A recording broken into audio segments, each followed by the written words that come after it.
Siapkan dulu baju yang akan disetrika karena tidak efisien kalau kita setrikanya berhenti-berhenti.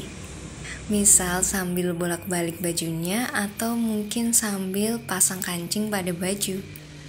Jadi untuk menghemat gas, air, dan waktu, siapkan dulu di awal baju yang akan disetrika.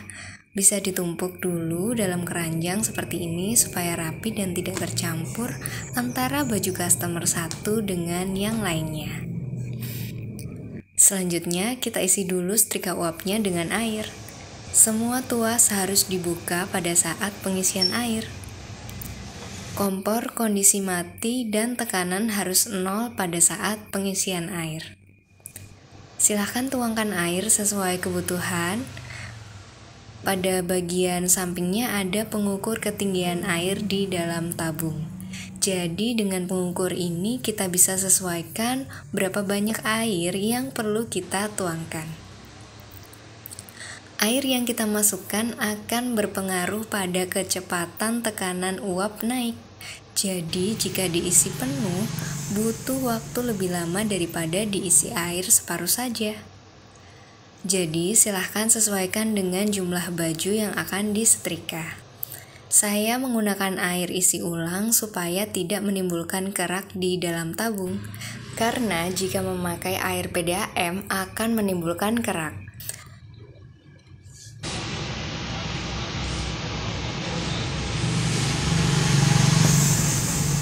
Selanjutnya tutup kembali semua tuasnya dan jangan lupa tutup corongnya dipasang kembali.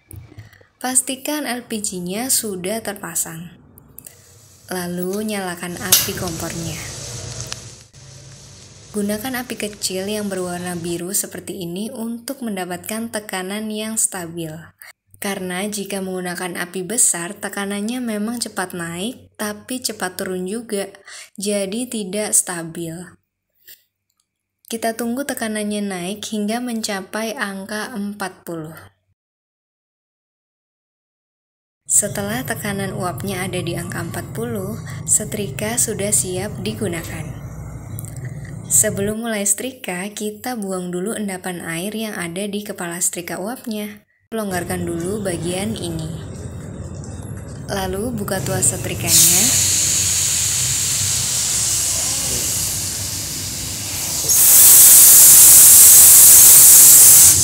Proses tadi bertujuan untuk membuang endapan air yang mengendap di kepala setrika uapnya. Tuas ini seperti gas sepeda motor. Kita kontrol tekanannya lewat tuas ini.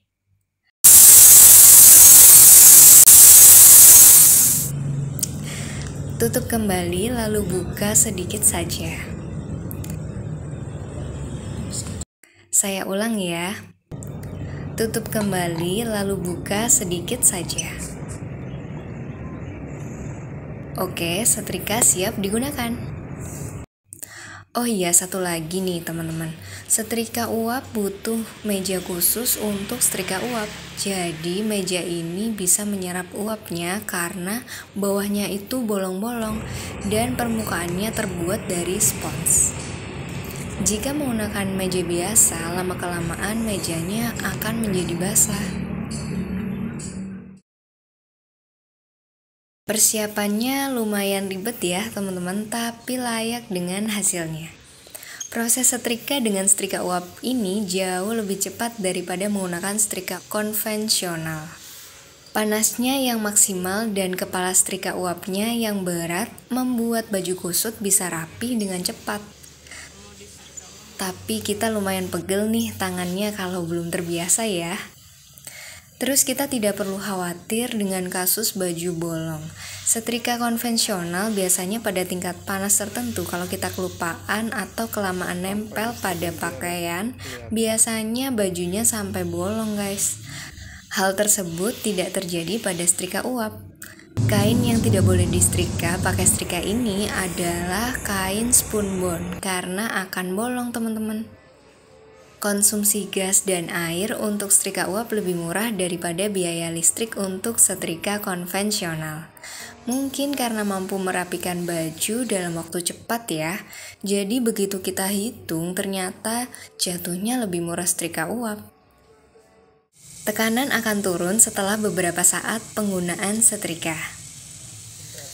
Tutup dulu tuasnya.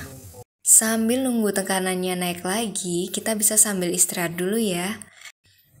Setelah tekanannya kembali ke angka ideal, kita lanjut setrika lagi.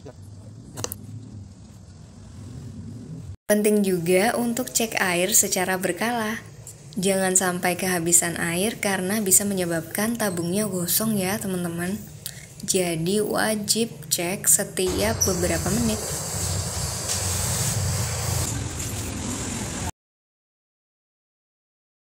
Jika teman-teman tinggal di daerah yang anginnya lumayan kencang, bisa menggunakan pelindung angin seperti ini. Ini saya buat sendiri dari seng talang galvalum. Saya lipat seperti ini ya. Ujung-ujung yang tajam ditaruh di bawah saja. Bagian atasnya ini tumpul jadi aman ya. Suhu di sekitar setrika uap ini lumayan panas, sekitar 32,8 derajat Celcius.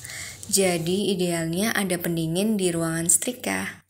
Sebelum di packing, baju harus didiamkan dulu minimal 3 jam untuk memastikan uapnya benar-benar hilang. Jika kita packing pada saat baju masih panas, baju akan lembab dan berjamur atau bau apek. Standar 3 jam tadi sesuai dengan suhu ruang di tempat saya ya, jadi bisa saja berbeda-beda di tempatnya teman-teman. Kalau suhu ruangannya lumayan panas, mungkin bisa lebih lama dari 3 jam, tapi kalau suhu ruangannya itu dingin, mungkin bisa lebih cepat dari 3 jam.